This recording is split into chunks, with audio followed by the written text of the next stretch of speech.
Hello friends, welcome to Tower Classes. Today we will discuss about next 30 PYQ questions जो कि UP TET exam के second paper में 2019 में आए हुए हैं। और सब्सक्राइब कर लीजिए टावर क्लासेस चैनल को, जिससे कि टावर क्लासेस से आने वाली सभी वीडियो आप पा सकें। फर्स्ट क्वेश्चन इज, निम्न में से कौन सी शिक्षण विधि प्रजातांत्रिक नहीं है? Which of the following teacher method is not democratic? Lecture method, group discussion, project method, participatory method। जो लेक्चर मेथड होता है वो एक ऑटोक्रेटिक है, जिसमें कि सिर्फ टीचर लेक्चर देता है, पढ़ाता है और बच्चे पैसिवली उसको सुनते हैं। तो ये एक डेमोक्रेटिक यानी प्रजातांत्रिक टाइप का मेथड नहीं है। Group discussion, project method, participatory method, ये सारे डेमोक्रेटिक मेथड के एग्जाम्पल हैं। नेक्स्ट क्वेश्चन इज, शैक्षिक उद्देश्यों के ब्लूम के वर्गीकरण के भावात्मक पक्ष में से निम्न में कौन सा स्तर संबंधित नहीं है? यानी कि ब्लूम की जो टैक्सोनॉमी है उससे एक क्वेश्चन आना है जो कि बहुत ही इम्पोर्टेंट है। ब्लूम ने 3 डोमेन दिए थे, जिसमें 3 डोमेन दिए, जिसमें कॉग्निशन, इमोशन एंड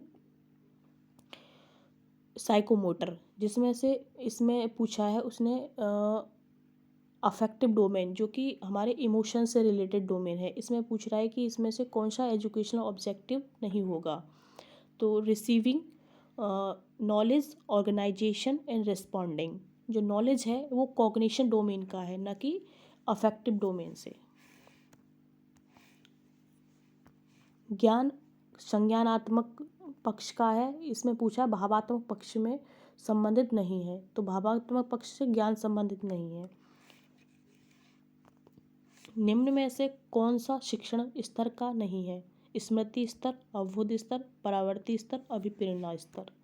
शिक्षण यानी level of teaching, 3 level of teaching होते हैं, memory level, understanding level, reflective level. जो मोटिवेशन लेवल है वो टीचिंग का लेवल नहीं है।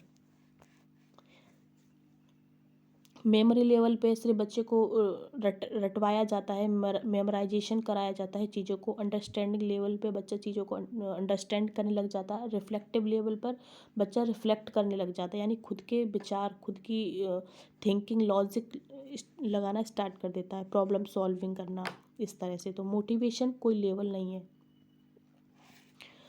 Learning is a association between stimulus and response. Which of the following teaching method is based on progressive theory? Progressive theory पे teaching method कौन सा based है? Questioning, deductive and inductive, problem solving.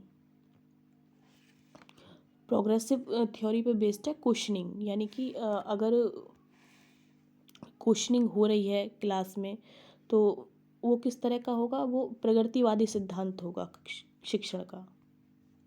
निम्न में से समूह सृजनात्मक तत्वों में से संबंधित में सही है? बारंबारता, विविधता, मौलिकता, विस्तारण। प्रभाव, व्यवहार्यता, मौलिकता, विस्तारण। नेक्स्ट, प्रभाव, विविधता, मौलिकता, सहकार्यता। नेक्स्ट एंड लास्ट इज प्रभाव, विविधता, मौलिकता, विस्तारण। जो सृजनात्मक तत्वों के संबंध में जो सही क्रम है वो है प्रभाव, व्यवहारकता, मौलिकता एंड विस्तार।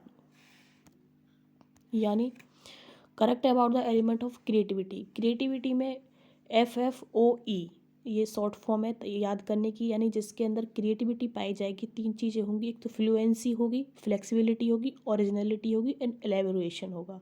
तो FFOE। नेक्स्ट इज, एक 4 से 5 वर्ष के बालक में अपने पिता की अपेक्षा माता के प्रति अत्यधिक प्रेम की भावना विकसित हो जाती है। बालक के व्यवहार में होने वाले इस परिवर्तन को फ्रॉयड द्वारा क्या नाम दिया गया है? ओडिपस कॉम्प्लेक्स, इलेक्ट्रा कॉम्प्लेक्स, पराहम या नार्सिज्म। तो इस तरह के जो बच्चे का पिता के अपेक्षा माता के प्रति यदि अत्यधिक प्रेम की भावना है तो उसे ओडिपस कॉम्प्लेक्स कहते हैं। यदि माता की वजह पिता के प्रति बालक का ज़्यादा लगाव है तो उसको इलेक्ट्रा कॉम्प्लेक्स कहते हैं। दो तरह के कॉम्प्लेक्स हैं, ओडिपस एंड इलेक्ट्रा। ओडिपस में पिता की अपेक्षा माता के प्रति ज़्यादा बच्चे का प्रेम रहेगा और इलेक्ट्रा में माता की अपेक्षा पिता के प्रति अधिक प्रेम रहेगा। निम्नलिखित में से कौन सा नियम थॉर्नडाइक के सीखने के गौण नियमों में शामिल नहीं है? आंशिक क्रिया का नियम, क्रिया प्रतिक्रिया का नियम, सादृश्यता का नियम या बहुप्रतिक्रिया का नियम। तो जो आंशिक क्रिया का नियम है, क्रिया प्रतिक्रिया का नियम है, बहुप्रतिक्रिया का नियम है, ये सारे थॉर्नडाइक के गौण नियमों में है, जबकि सादृश्यता का नियम थॉर्नडाइक के गौण नियमों में से नहीं है।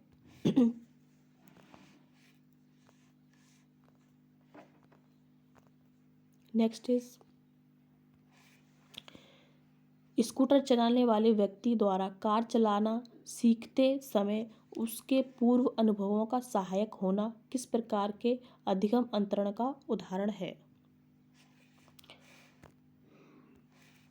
If a person getting help from his previous experience of driving scooter during the learning of car driving, what type of transfer of learning is depicted in this example? Vertical transfer, bilateral transfer, horizontal transfer and positive transfer।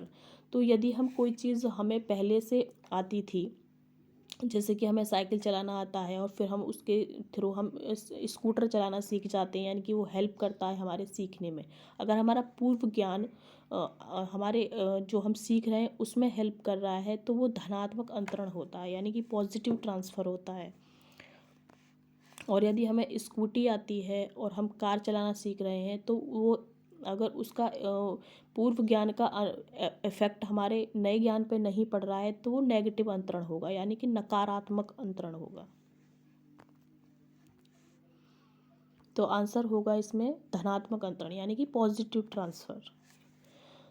संप्रेषण संबंधी अक्षमता है। संप्रेषण यानी communication, dyslexia, dyscalculia, dysphagia and dysgraphia. disability related with communication is dysphagia। तो इनमें से एक क्वेश्चन ज़रूर आता है हर साल, एक क्वेश्चन देखने को मिलता है जैसे कि डिसलेक्सिया है, डिस्कैलकुलिया है, डिस्फेजिया है, डिस्ग्राफिया है। ये सारी लर्निंग डिसेबिलिटी यानी अधिगम संबंधी अक्षमता है बच्चे की। डिस्फेजिया बच्चा कम्युनिकेशन रिलेटेड डिफ़िकल्टी आती है बच्चे को। डिस्ग्राफिया में बच्चे को राइटिंग संबंधी प्रॉब्लम होती है। डिस्कैलकुलिया में बच्चा कैलकुलेशन संबंधी प्रॉब्लम आती है, यानी बच्चा गणना नहीं कर पाता है, मैथमेटिक्स संबंधी परेशानियां होती हैं। डिसलेक्सिया में बच्चे को पठन संबंधी प्रॉब्लम आती है, रीडिंग डिसेबिलिटी है जिसमें बच्चा पढ़ नहीं पाता है सेम अक्षर्स को। तो इस तरह से आंसर होगा डिस्फेजिया, जिसमें कम्युनिकेशन रिलेटेड डिसेबिलिटी है। Which approach is suitable for the education of mentally retarded children? Enriched approach, high level curriculum, individual instructions, acceleration approach।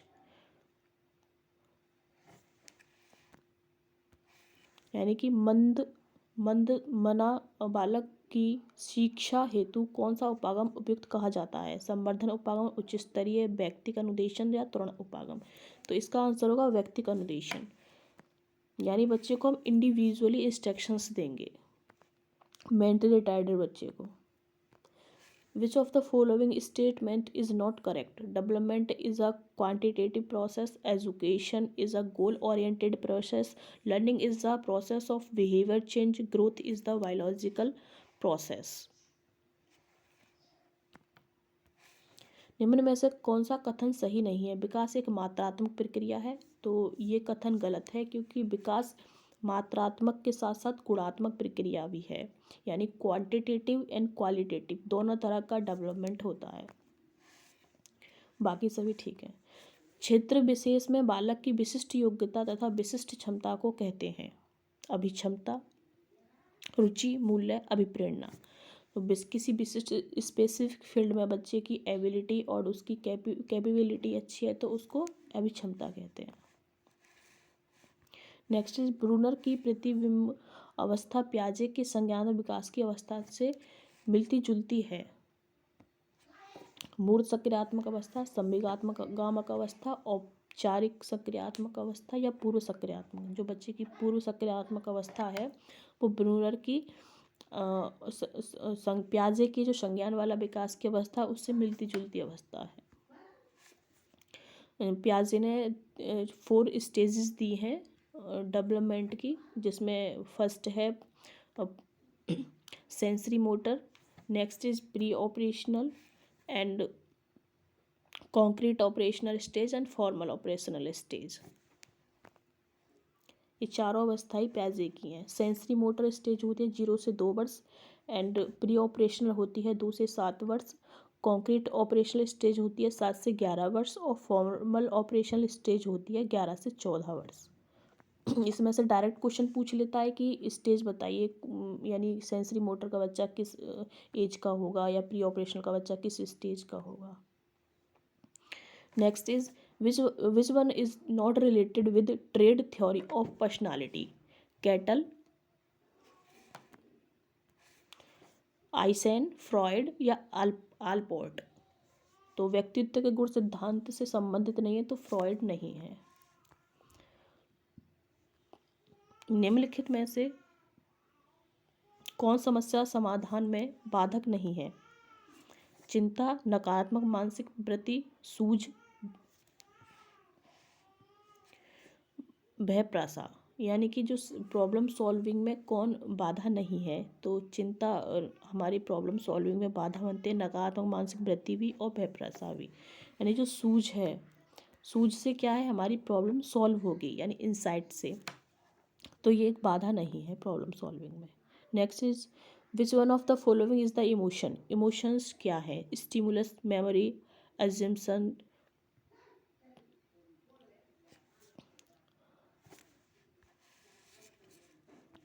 Next is who is the basically linked with FIACS?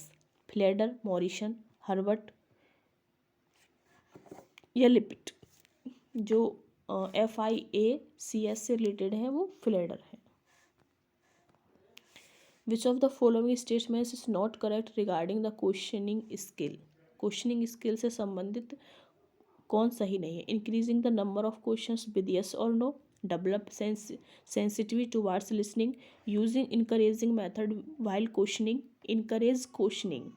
तो इसका जो नहीं पूछा है वो पहला होगा, क्योंकि हाँ या नहीं के उत्तर के प्रश्नों को बढ़ाकर हम बच्चे की जो बच्चे की लॉजिकल थिंकिंग है, बच्चे की जो क्रिएटिव थिंकिंग है, या बच्चे की जो ब्रेन रिलेटेड जो जितनी भी चीज़ें होती हैं हम बच्चे में डेवलप नहीं कर पाएंगे, चाहे वह लिसनिंग हो, चाहे वो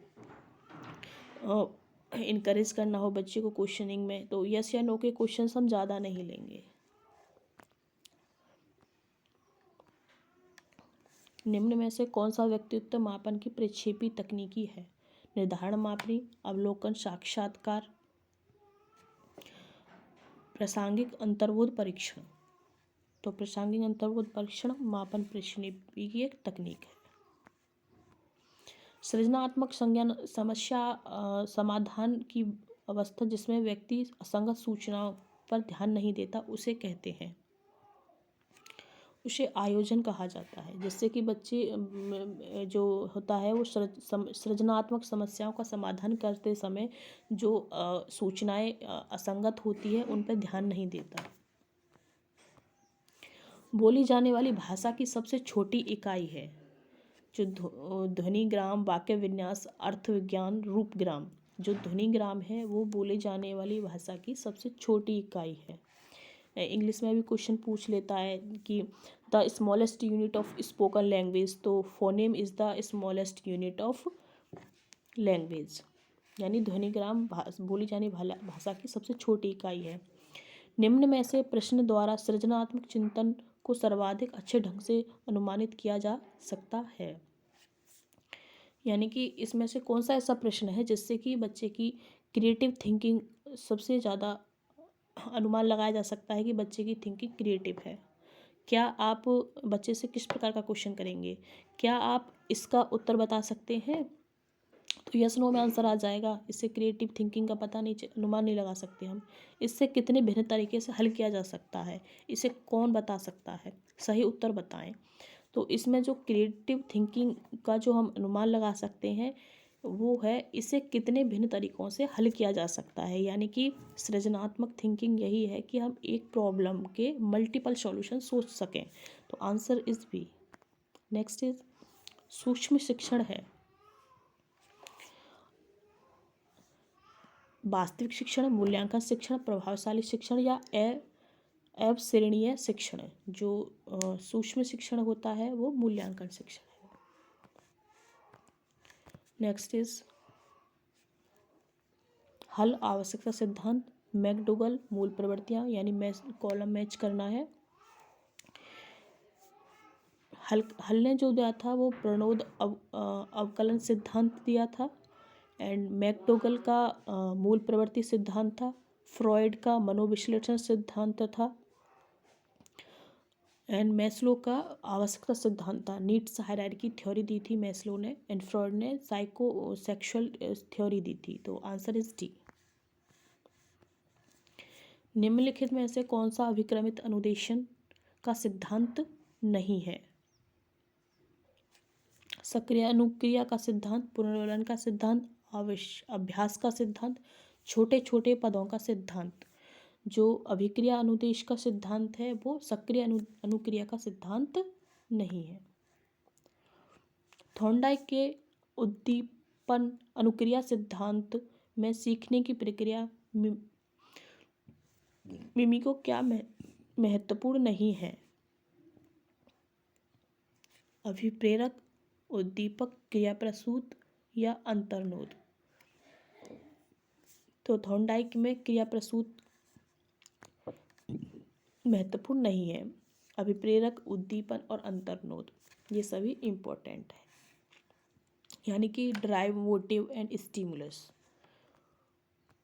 next is which of the following learning is placed on lowest level in Gagne hierarchy of learning. Lowest level पूछा है गैग्ने की हायरार्की लर्निंग का। तो signal learning, chain learning, concept learning and verbal learning. तो जो lowest जो level है learning का गैग्ने की वो सिग्नल लर्निंग है, संकेत अधिगम। नेक्स्ट इज शिक्षण के दौरान आवाज़ में उतार चढ़ाव उदाहरण है। किसका उदाहरण है? पुनर्वलन कौशल का, समापन कौशल का, उद्दीपन परिवर्तन कौशल का या प्रस्तावना कौशल का। जो आवाज़ में उतार चढ़ाव आते हैं वो उद्दीपन परिवर्तन कौशल का उदाहरण है। नेक्स्ट इज निम्न में से कौन सा संप्रेषण प्रक्रिया का तत्व नहीं है? प्रतिपुष्टि, पुनर्वलन, माध्यम, अंतःक्रिया।